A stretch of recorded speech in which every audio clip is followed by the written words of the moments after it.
Assalamualaikum warahmatullahi wabarakatuh.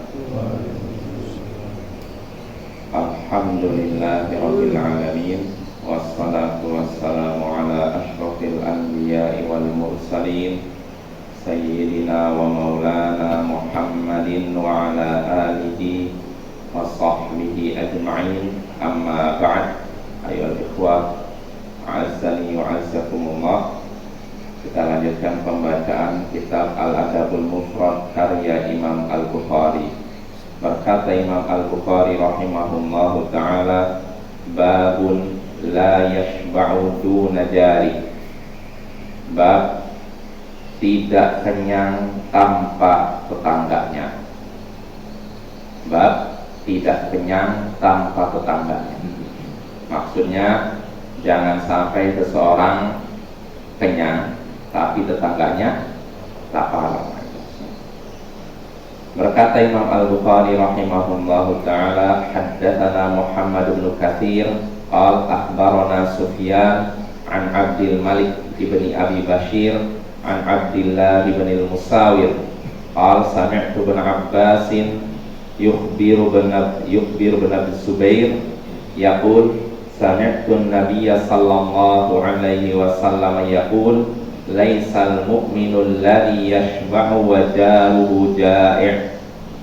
Telah menceritakan kepada kami Muhammad bin Katsir, ia berkata telah mengabarkan kepada kami Sufyan dari Abdul Malik bin Abi Bashir dari Abdullah bin Al-Musawir, ia berkata aku mendengar Ibnu Abbas mengabarkan kepada Ibnu Zubair dengan berkata aku mendengar Nabi sallallahu alaihi wasallam bersabda, bukanlah seorang mukmin yang kenyang sedangkan tetangganya lapar.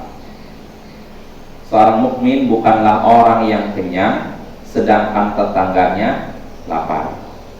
Maknanya selalu jelas ya. Artinya hadis ini ya, kita langsung saja faedah yang bisa kita petik dari hadis ini. Di antaranya seorang mukmin bukanlah orang yang egois, yang memikirkan hanya diri sendiri, melainkan memikirkan juga orang terdekat dengannya. Seorang mukmin bukan sosok yang anani egois, yang cuma memikirkan dirinya tapi tidak memperhatikan orang di sekitarnya. Nah, ini faedah pertama. Lalu faedah kedua yang bisa kita petik dari hadis ini. Hadis ini juga menunjukkan bahwasanya iman itu bukan cuma keyakinan, bukan cuma ucapan, melainkan juga perbuatan. Iman itu bukan cuma keyakinan dan ucapan, melainkan juga perbuatan. Karena di sini Nabi nyatakan seorang mukmin, maksudnya mukmin yang sempurna, bukan orang yang kenyang sedangkan tetangganya lapar. Artinya seorang mukmin yang sempurna adalah orang yang memperhatikan tetangganya dengan memberikan perhatian kepada tetangganya dengan perhatiannya dan juga perbuatannya, dengan memberi makankah, dengan memberikan bantuankah. Ini menunjukkan iman bukan cuma ini, tapi juga perbuatan anggota badan. Dan inilah keyakinan Ahlus Sunnah wal Jamaah. Lalu faedah berikutnya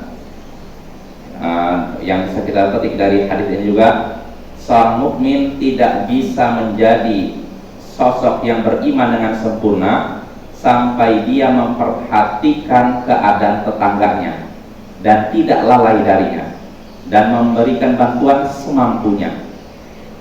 Seorang mukmin tidak menjadi sosok yang sempurna imannya sampai memperhatikan keadaan tetangganya, tidak lalai darinya, dan berusaha membantunya semampunya. Ya, sebagaimana disebutkan dalam hadis tadi ini juga. Lalu faedah berikutnya juga dan faedah terakhir ini, wajib bagi orang yang kaya untuk membantu tetangganya yang miskin. Inilah faedah yang disebutkan oleh Syekh Al-Albani ketika menjelaskan hadis ini. Wassallallahu ala nabiyyina Muhammadin wa ala alihi wa sahbihi ajma'in. Wa akhiru da'wana alhamdulillahi rabbil alamin. Assalamualaikum warahmatullahi wabarakatuh.